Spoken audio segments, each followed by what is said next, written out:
This is episode 102 of the EdTech Takeout from Grantwood AEA. My name is Jonathan Wiley, and I'm joined by my regular co-host, Mindy Carney. Hello. How are you doing? Good. How are you? Well, good. I thought, since we did such a bad job of small talk last time, we did. It was so sad. I actually came up with a prompt this time for small talking. Yeah. Do you Wordle, Mindy? I don't. You don't? Are you Wordling? I'm not a constant Wordler, but is that a thing? Is that a Wordler? Oh, I don't know. Like a Googler? I think so.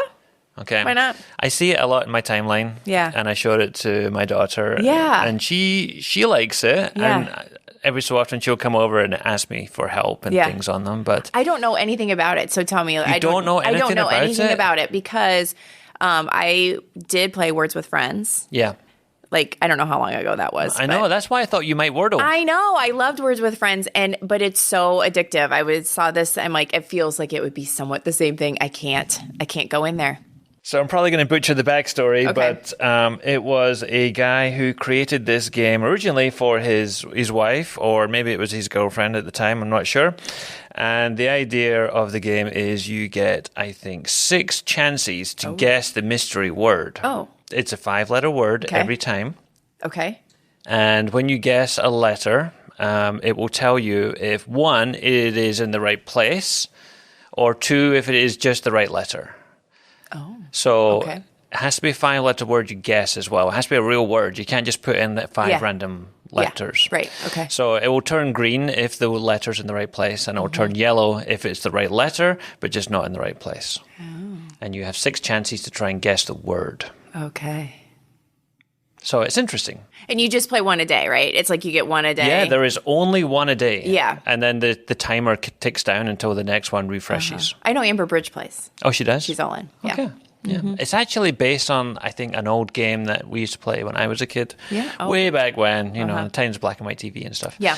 It's called Mastermind. Okay. And you played it with colored dots. All right. And you chose, a little sequence of colors, like red, green, blue, yellow, whatever you wanted to make it. And you had this little Scrabble tile kind of cover. Yeah. And then your partner had one on the opposite side, and they would put down colors, and then you would tell them which ones are right or not right, and things like that. Yeah. And eventually you try and figure out what their sequence was. So interesting. So there you go. Wordle.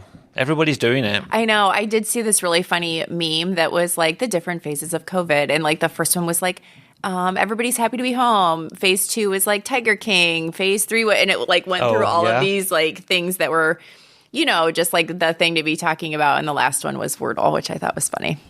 The latest one is Wordle. Yeah. I'm sure there's going to be another latest. one. I didn't say it was the final one. I said the latest one. Yeah. Okay. Well, let's do some news and follow-up. Okay. First one here on the list is about Originality Reports, which we've not talked about for a little while. Okay. They were originally only available inside of Google Docs, and now they are going to be available inside of Google Slides. Nice. Which, I guess. Yeah. I mean, you're still paying for it, right? I mean, is this part of the enterprise? You get 5 assignments per class for free in the fundamentals, the basic, the free education edition. But if you do have an upgraded version, then something nice. I mean, Slides, I don't know. I think Docs is the easy one that you want to have it in first. It's going to have a lot more text, hopefully, than Google Slides. Yeah. But good to have it there. Yeah, sure. All right. I put one on here. Wow. I know, right? I'm glad I'm sitting You're down. welcome. I also, when I sent it to you and was like, I don't know if I'm super impressed with this, but Bridget mentioned to me, because we were running a Seesaw class right now, she mentioned that there are Seesaw templates now in Canva, and we had in the past, the reason this is in news and updates is because we had in the past talked about how Canva was pulling in templates for different types of media, I guess. Yeah. And so Seesaw is one of them. So if you go to bit.ly/Seesaw Canva, capital S on Seesaw and capital C on Canva, you can view some of the different templates that are available within Canva for Seesaw. I think I misunderstood when Bridget first told me about it, and she said that they were I thought that they were Seesaw activity templates. They are, in fact, I think more like what you would use for a background image or like an announcement in Seesaw or something like that. So there's quite a few of them here, and I just looked at a few of them, clicked into them, and to me it looks more just like images and things like that, not necessarily graphic organizer or anything like that, but you could certainly use Canva for that purpose. But yeah, so they're there, and it might be something that would be of interest to some of our listeners. Well, speaking of Canva, I do have a little Canva update for you too, because at FETC, Book Creator announced that they are integrating a bunch of apps into their platform too. So one of those is Canva. And so you are in the Book Creator and you add an app and you go into Canva, and it kind of opens it up like a pop-up window, but it's the full Canva editor. And you can go in there and design a book cover inside of Canva and then just add it straight into your Book Creator book. That's nice. So no downloads necessary or anything like that. Yeah, or you don't have to flip out another tab, get it, download and upload it, and all the rest. Yeah, it just integrates it straight in. Yeah. They also announced integrations with Giphy. Oh, thank goodness. Bitmoji, and Google Drive. Oh, nice. All inside a Book Creator now, so that could be interesting. Yeah, I just don't think I know enough about Book Creator. Every time I go in there, I'm always like, gosh, this is a really great tool. I think I don't know that I see a lot of my schools that I work with using it, but man, it's got some stuff. It's got some good accessibility stuff. It's a really great tool. Mm-hmm. Yeah. It's a great all-around tool. Yeah, and so you get 40 books for free, I think. Right. Yeah. And I think that's maybe where I always just kind of avoided looking at it because I knew you had to pay for it. But man, the free version is really good. Mm-hmm. It's really good. Yep. So. All right, we've also got some follow-up because I know we talked about Adobe Creative Cloud Express. Yeah. They are doing some monthly challenges, which I think is kind of interesting. Okay. Some design challenges. Yeah. I used to do these in my Canva class that I did. Yeah. But each month I think they're going to be having these from Adobe Creative Educators that teachers can do or teachers can do with students. Nice. I think the first one's kind of fun. Mm-hmm. You kind of put yourself in the middle of this image here and you have all these little balloons and thought bubbles and icons around you. The idea is, to describe yourself. So who are you and what do you do and what do you like? So I would just maybe keep an eye out for some of these. If you follow Adobe Education, you'll probably find those, but I will link to the January one in the doc here. Yeah, and you don't even have to use Adobe for these challenges. I mean, you could use Canva. You could, I guess, if you want to. Just take the inspiration. Now Adobe's mad, but... I mean, the nice thing about this is it gives you a template. Yeah. And so if you click the template, all you have to do is change some of the words or the colors or the pictures and things on there too. But yeah, if you prefer to use something else, you could. Yeah. It's nice to see something about creativity. I think Amber, Bridge, and I last year were like, oh my gosh, we haven't talked about creativity in what seems like forever because it's just taken a back seat, I think, to all of the other stressors within the classroom. And it's good to hear a little bit about creativity again to remind us to continue to try and add that into our instruction. Well, I got some more news. Speaking of creativity, I'm looking what a segue. I'm looking for the best segues I can get here. WeVideo announced WeVideo Classroom, which looks not too dissimilar to what Google Classroom would be. Okay. So you could always, have these collaborative projects and things inside of WeVideo. But now you can set up a classroom and you can have students put assignments in here and you can leave comments on their work and all this kind of thing. So you can share feedback and monitor the progress and set up collaborative groups for students on there too. So just a nice little extra. If you're already using WeVideo, then you can take care of that and see how many students have turned in their projects and stuff like that too. So I was planning on eventually on the podcast making a request to see if any of our listeners could help because I had a teacher who does mock trial with my son. So my son's mock trial instructor, leader, whatever. Okay. Wanted a tool so they have attorneys that are their mentors. Well, attorneys can't always be there when the students are working. And so when the kids have been working on their practice or whatever, they would record themselves and send videos to their attorney mentor. Yeah. Well, the attorney mentor wanted to provide feedback that was specific to different parts in the video, but they couldn't figure out a smooth way to do that. I'm wondering if this is a possibility. Yeah, that could be a possibility. Yeah. And so he wanted them like time-stamped and stuff, which I mean, this is the first time hearing of this, but it makes me wonder if that might not be a solution. Mm-hmm. Because it would all be kind of like private as well, still, because it's inside your school class and everything else. You wouldn't have to put it some other tool that's out there on the internet. So, interesting. I'll look into it and let you know and see what I find out. Yeah. Okay. Good one. And last but not least, I have some YouTube follow-up. We talked about some YouTube tips. And so I have a YouTube tip for you, Mindy. Okay. I can't let Tony Vincent get the better of me with YouTube tips. Okay. All right. Okay. Yeah? Yeah.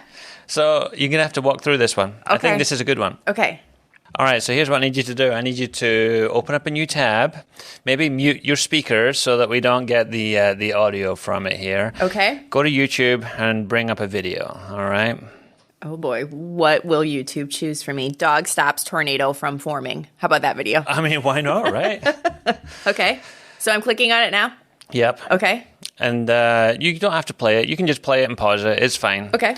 Open up a few more tabs. Make sure that it's, buried somewhere. I feel like a magician here. Put it back in the pack somewhere where no one's going to find it. All right? Okay. And there's always that thing where you're like, okay, there's audio playing in the background somewhere, and I don't know where it is, and I've got 100 tabs. Yeah. So over in your Chrome browser on the far right-hand corner, there's like a little music icon. Uh-huh. And if you tap on that, you'll see video controls for your video. I've never clicked on that. I've seen that button before, and I've never clicked on it ever. But Mindy. Oh, we're not done. Continue. There's more. Okay. Next to those video control buttons, there's like 2 little squares. Yes. Click that. Okay.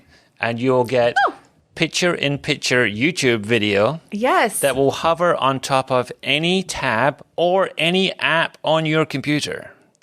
So if you wanted to open up, say, like a Google Doc and play the video at the same time while taking some notes, you absolutely can. Yeah. And you can resize that video. You can drag it all around your screen. You can put it wherever you want. Look at that. So I found that out recently after our last episode, and I thought, you know what? I'm going to tell Mindy that. That's a good one. So that's a good YouTube you can tip. click on it. It'll take you back to that tab, too, because sometimes if you have a million tabs open, you're still like, well, where in the world is that tab? It'll take you... It's like back to tab, and it'll take you straight there. Well, looky there. And you can turn on live captions there if you don't have them on. Oh, okay. All in that tab, too. There you go. Huh. Good one, Wiley. Say that, Tony Vincent. You win. Yeah, geez. Oh, boy. We don't want to start a feud. It'll be like the Jets and the Sharks with Tony Vincent. Wow. I think he might win. Yeah, probably. Yeah. So up next, our main course served to you piping hot is Paige Delozier from TalkingPoints. So welcome, Paige. Thanks for coming on with us today. We always kind of ask our guests to tell us just a little bit about themselves. And maybe then from talking a little bit about you, then maybe tell us a little bit about TalkingPoints. Yeah, absolutely. Thank you for having me on. I would love to tell you about myself and how I came to TalkingPoints. So I was actually a teacher first before I came to TalkingPoints. I taught in Nashville, which is where I live. I taught for 6 years in elementary school, and wishing that I had known what TalkingPoints was. Yeah. And then I heard about TalkingPoints when I was looking for something else outside of the classroom. And I was lucky enough to find TalkingPoints. And now I am working as the community and marketing operations manager. So I do a lot of stuff like this, like working with the community of teachers, working with community of parents and admin, whoever it is that needs help with the app or wanting to know about the app, or just trying to spread the word about the amazing product that we have and how it works and customer success and things like that. So Well, we're all former elementary teachers here, so that's oh, fun, that's awesome. Yeah. I taught in elementary school for 10 years, and Mindy, about the same? Yeah. Yep. About maybe a few more than 10. I'm not sure. A few more than 10. Yeah. Okay. Mm-hmm. So kindred spirits, right? Yeah. Yes, absolutely. You can take the teacher out of the school, but you can't take the school out of the teacher. Yeah, absolutely. So why don't you tell us a little bit more about Talking Points for those who are not familiar with it? Hopefully they're going to be familiar with it by the end of this podcast, but give us a 101 here. Yeah, absolutely. So Talking Points is a not-for-profit organization, which is something a lot of people don't know. So our goal is to remove systemic language access and technology barriers so teachers and families can meaningfully engage and form strong relationships. And we want to help schools make family engagement equitable. So our goal with that is to provide an app, which is now text and web accessible for parents and teachers to communicate through text message. So basically how it works is a teacher will send text messages to families in English, and it'll be translated automatically to any of the home languages that their students' families speak. And we provide translation in over 110 languages at this point. So that's a pretty big deal, as you guys know, being former teachers and trying to communicate with families on a regular basis, to have instant communication with those families in not just Spanish, not just Arabic, but all of those languages that you have spoken in your classroom, to have instant communication via text message, because families have their phones on them all the time. To have that is a pretty big deal. So we provide that in app form and text message form for the teachers and families. So I was looking into this a little bit more because Wiley had we had discussed it prior to this podcast, of course, and I was just curious about how it kind of works. So if I was a teacher who was going into the app, I just type out text and and so the families then have the same app, or how do they talk to one another, or how does it look, or how does it work? Yeah, so we've tried to make it as simple for teachers and families as possible, because we know time is precious to teachers and to families.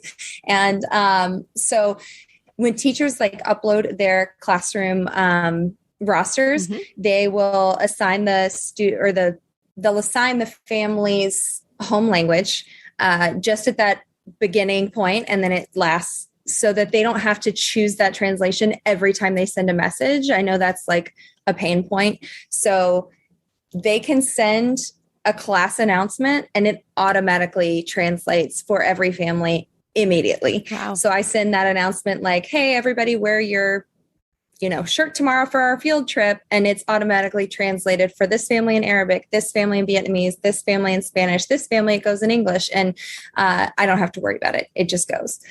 And then the families will have the Talking Points for Parents app downloaded if they have the capability to have apps on a smartphone, and they'll receive it through that app. Or they can also receive it via text message and get the same messages translated as well.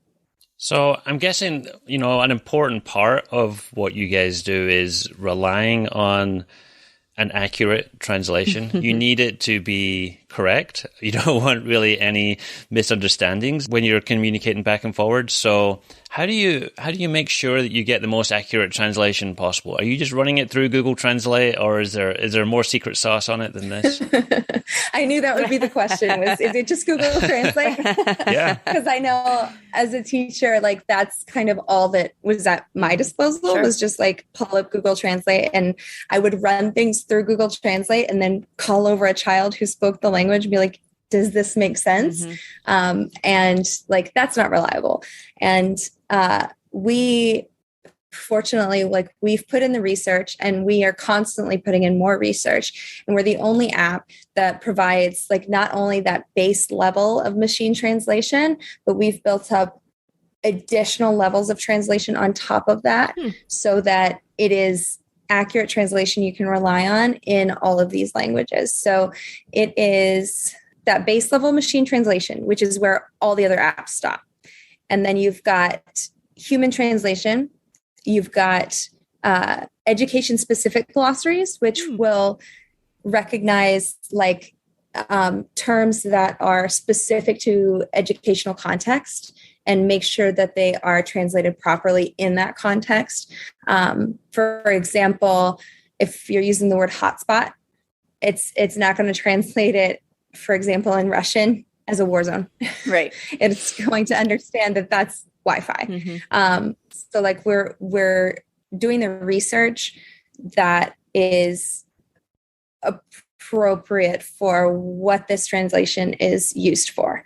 We offer tools inside the app, like the Help Me Understand tool on both apps for teachers and parents, so that if something does come through translated incorrectly, whether it's for a typo or incorrect spacing, or say a parent hasn't had great education and they type something in that doesn't quite make sense in their language and the teacher can't tell what that translation came through as, they can use the Help Me Understand tool to send it through to a human translator in that language who can look at what it was supposed to be in context of it and say, oh, I see what they were trying to say here.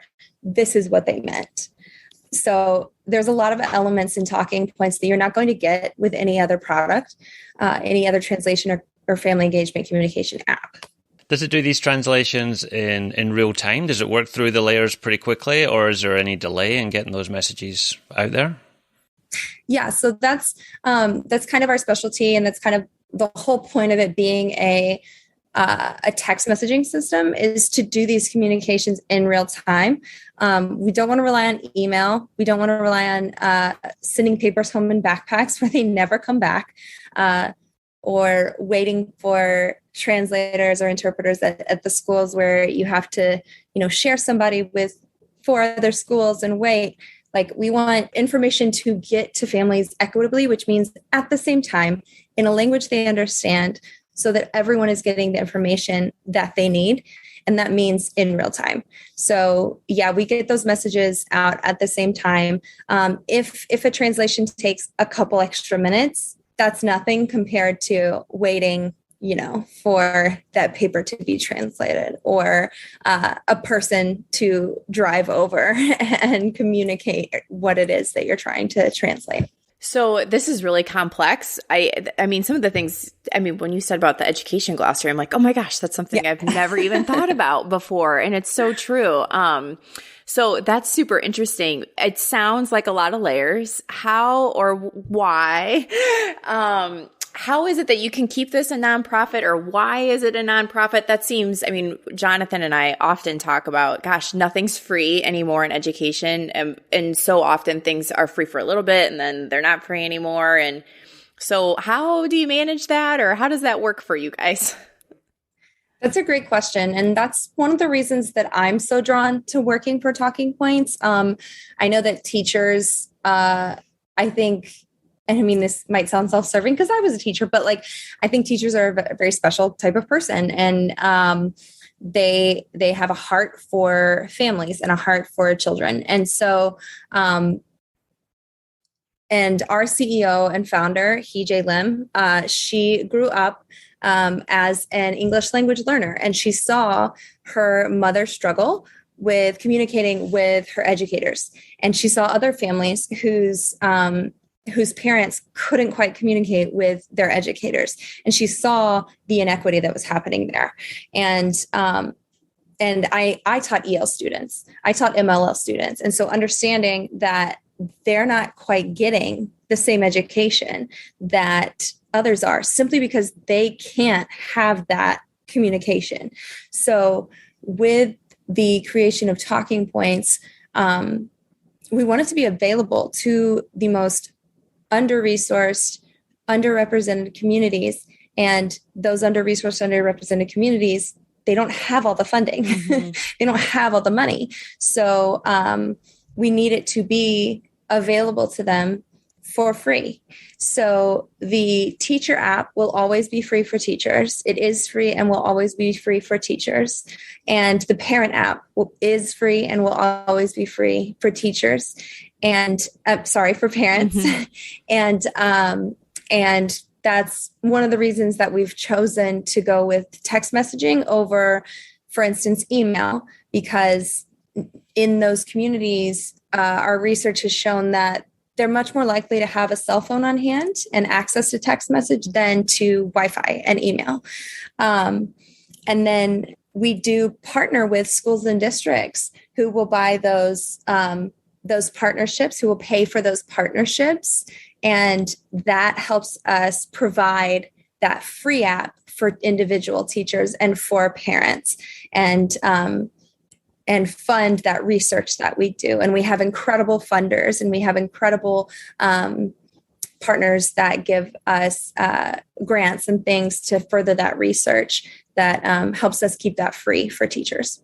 So you mentioned some of the audience and the demographics that you're trying to reach out there. I'm sure you must have some great stories that, show the impact of having a translation tool like that. Is there any you could share with us? Oh yeah, you're putting me on the spot. Yeah. It's actually incredible. This part of my job, which I absolutely love, is part of the community part of my job is working in customer success. And so I still get to be connected with talking directly with teachers and families on the regular. And hearing some of their stories is wonderful. And we've gotten several stories, sometimes just through Twitter, they'll just tell us some stories. So I know one recently that we received was from a teacher who had a student come in. She was a brand new student to America, and she knew zero English. She was a newcomer and had never attended an American school, but her mother was communicating with her through TalkingPoints and sent her this long, wonderful message through TalkingPoints, just thanking her up and down, saying how nervous she was to send her to an American school, not knowing any English, and worried that she's not going to be successful, and she's a great successful student in her home country, but who knows how it's going to go in America. But she sent a picture of her student standing proud next to a map, pointing out her home country, and so happy at school.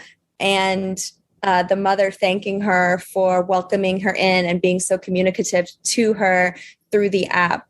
And I don't think things like that are possible without this instantaneous communication, because that builds a much stronger form of trust than this, than what we used to do, which would be, I only see you at parent-teacher conferences, and I only get to speak to you in very disjointed ways through translated letters and things like that. That doesn't really build a relationship. But this family and this mother and this teacher felt like they knew each other, and she felt so welcomed into the country and felt like her child was safe and actually learning. And that's what TalkingPoints is about. We're not about just sending home homework updates. We're about trying to build that relationship, because that's what really affects student outcomes. And that's what family engagement is actually about. Yeah, I think text messages are personal. It's the kind of thing that, you have on your cell phone, and you are having a relationship with somebody on the other end of that text message. So it's a personal device. So yeah, I think it's a great medium for it. Mm-hmm.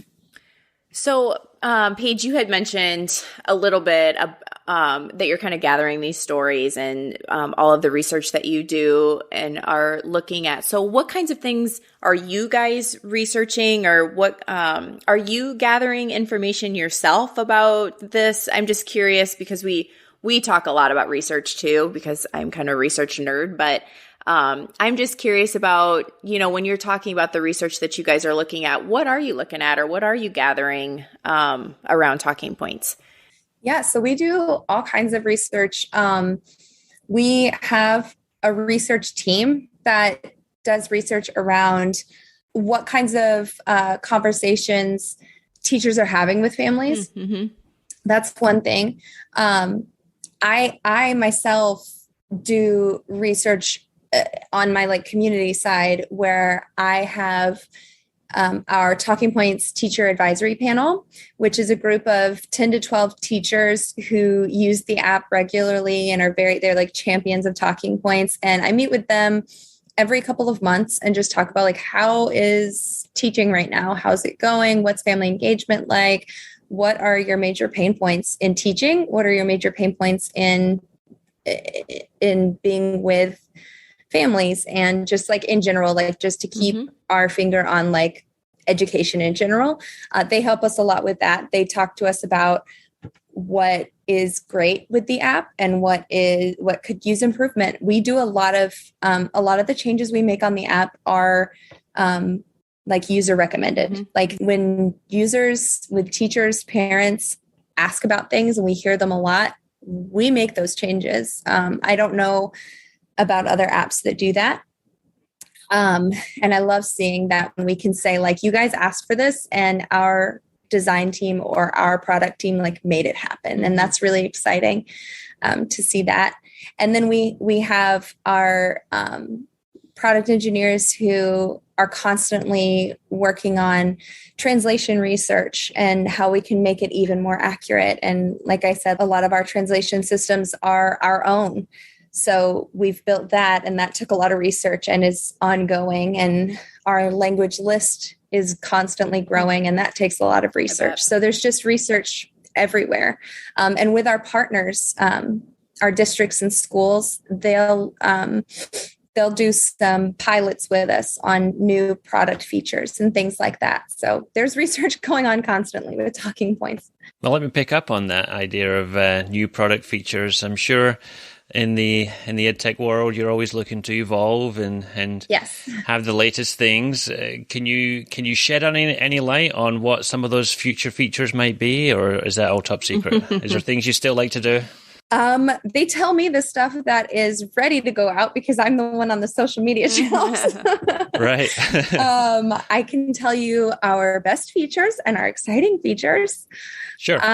My favorite feature, well, I have several favorite features, but one of my favorite features that I have not seen anywhere else is our videos with translated captions. I don't know if you guys have looked into that, but our teachers on the mobile app can attach videos to messages, which is pretty average. You can attach videos to messages pretty much anywhere. But when you do that, it'll give you the option to add captions.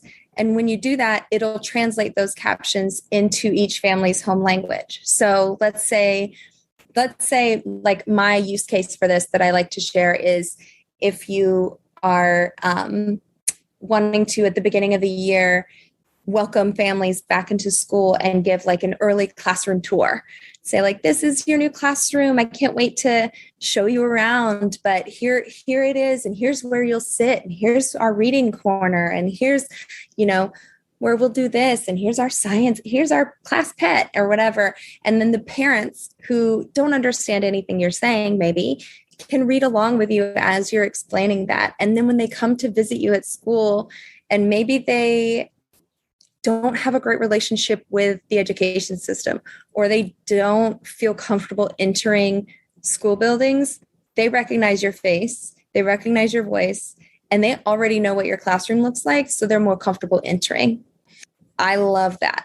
Or you could use that feature to walk them through a math problem, exactly how to do it, because I know people have so much to say about Common Core math and how to do this new math and everything. So if your families are having trouble helping with math at home, you can walk them through explaining how to do it, showing how to do it. And the parents who may not understand in their home language, they can read along those instructions in their home language, how to solve that math problem with their child. And then they can walk their child through that math problem. There's so many opportunities on how to use that feature. I think it's incredible. And it was created by our engineers who are brilliant. I'm like constantly amazed by our people. Yeah, that's one of those window into the classroom type things that we talk about a lot, about how teachers are looking for ways to get parents more involved and help them see more of what's going on in the classroom. And that would be a great feature for that. Yeah, I think that would be perfect for that. So like teachers who love using TikTok and stuff like that, I think those teachers would absolutely love that feature right there. Another feature that I'm totally psyched about that I've worked on quite a bit is our Parents Ed 101. So we like use all this fancy jargon that we're just so used to saying things. There's so many acronyms, right? We just like spout them out all the time.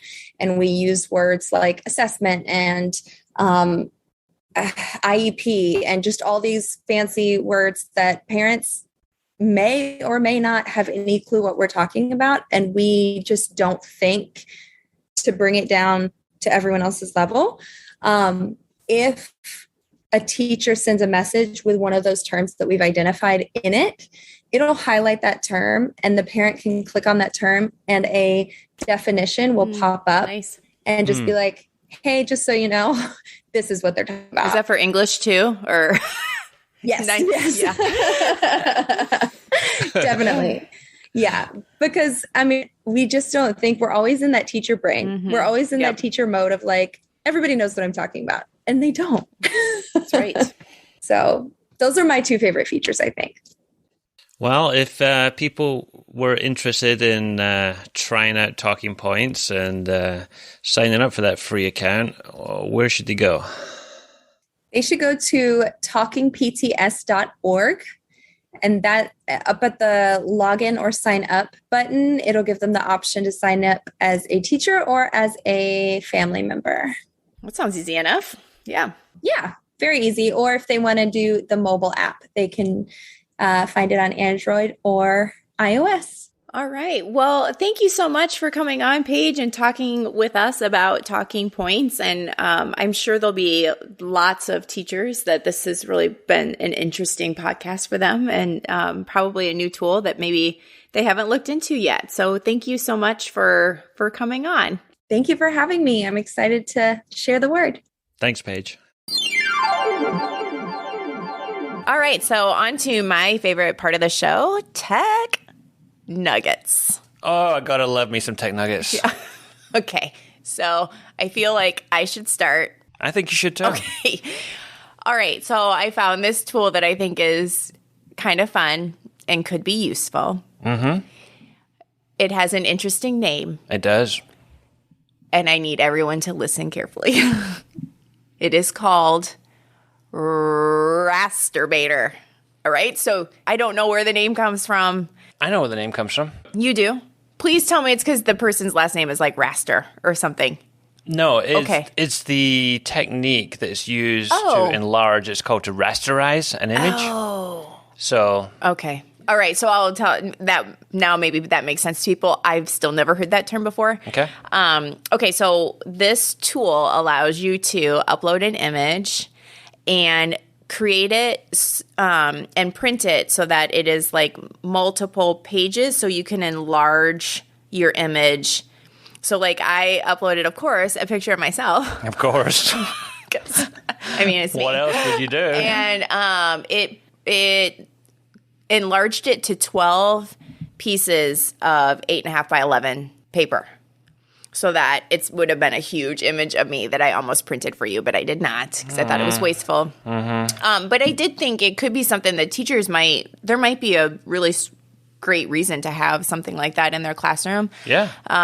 Like anchor charts or something like that. If, you've created something and you want it to be nice and big for the kids to see, it's certainly a tool that I thought would be super useful. I just would be super careful about spelling. It's Rasterbaiter. There you go. Rasterbaiter.net. Yeah. Okay. It's a good one. And we'll put the link in the show notes. Yeah, we will. So there you go. All right. Swiftly moving on. Okay. I'm going to pick an app that I saw recently from Discovery. Okay. Discovery are celebrating an anniversary. I want to say it's Discovery Education is 20 years old, maybe. Okay. And they have released this app to help celebrate, and it is called Sandbox Ar. Yeah. It lets you build, create, and explore different 3D worlds with a library of like 3D objects that you put together. So the way it works is really kind of fun and neat. You download the app. It's a pretty big app, but you scan the floor or the table or whatever you're going to put this on. I would recommend the floor, and I'll tell you why here. And then you build a scene. So you might do like, I don't know, the Jamestown colony or something like that. And you put in all the things that you need on there, and you look at it on the iPad and you say, oh, it looks really cool. Then there's a little switch on the side that flip it to life-size model. No way. Yes, and the thing just explodes around you, and it is huge. There's like massive trees and houses and buildings and everything. So if you could do this in the gym or something with your kids outside. and iPads or outside in the playground, wow, this thing is just that's the wow moment. I mean, it's fun doing the little AR sandbox things, but then when you flip it on full size, it explodes. So can you walk around inside then? Yes. Wowzers. I know it. It's like we've been waiting for this finally, because I don't know that we have anything else that's that simple to use that you've been able to like walk around inside. Yep, that's really cool. So there you go. So is it free? Did you mention it is 100% free? Oh my gosh! So Sandbox Ar, it's a no-brainer, right? Yeah. Put those on your iPads. Yeah, cool. All right. So my second tech nugget is I've been talking a lot about math recently. And came across this Google Doc from openmiddle.com, and it has all of these slide decks that have problems that are open middle, which means they end with the same answer, but the solutions could be different. And so they're and I always think it's kind of hard to find problems like that, maybe. Yeah. And so they are categorized by grade level to 8th grade. And then they are cut out into into strands, I suppose. I don't know if that's the right term. Forgive me. For high school math. So there's number and quantity, algebra, functions, geometry, statistics and probability, calculus, and computer science. And you click on it, and it will force you to make a copy of it. Mm-hmm. And then there's just a bunch of problems that you could try with your students. I think what's really neat about this is getting kids to kind of grapple with math and talk about their solutions and identify how solutions could be very different, how they could be similar, and just getting kids talking more about math as opposed to mimicking the math that I'm doing on the board at the front of the room. Yeah, I love they got like little drag and drop things on there for the math where you can try and just put the numbers into the equation and think to yourself, hey, does this make sense or not make sense? Yeah. So, yeah, it's a good one, I think. I like it. Yeah. All right, so we started the show talking about Wordle. Yeah. Oh. And Tony Vincent. Dun, dun, dun, dun. And you know I like to bring things full circle sometimes. Sure. So we're going to come full circle with Wordle and with Tony Vincent. Oh, my. Because I saw a post from the man himself. Yeah. And it's called Wordle-inspired games for the classroom. Good one, okay. Because the popularity of Wordle is such that teachers have gone, you know what, this is actually pretty educational. Sure. And people have made spin-offs and different things. So one of the ones I'm going to pick from that blog post is called Make Your Own Wordle. And it's mywordle.me. And if you go there, you can create your own custom Wordle game for your students. Oh, all right. So you could maybe choose a vocabulary word or, you know, maybe a spelling pattern or something that you've been working on in your class. Yeah. You can do it in different languages as well. So you can do it in English, Spanish, French, Hindi, or German. Wow. So way that you can make your own Wordle, and then once you've created it, you generate a link, and it gives you a custom link, so you could stick that into Google Classroom or whatever you want. Sure. Yeah, the students click on it, and they go off, and they play your custom Wordle game. So I think I like. If you scroll down on this, did you see there's also a math one called Oodle? Yes. Have you played with that at all? Yes, I have played with that one too. So cool. There are 7 more Wordle-inspired games on Tony's blog post there if you want to look at them. Oh no, were these going to be your next tech nuggets for the next 7 episodes? Those were, no, I mean. My bad. I mean, no, well, yeah. Busted. So embrace the Wordle. Yeah, that's right. what I'd say. Yeah, all right. Use it to your advantage. Yeah, good one. So about everything we have for you today. What an interesting guest we had as well today, right? Absolutely. Yeah, maybe we should do more of those. for sure. So until next time. This has been the EdTech Takeout. We hope it hit the spot.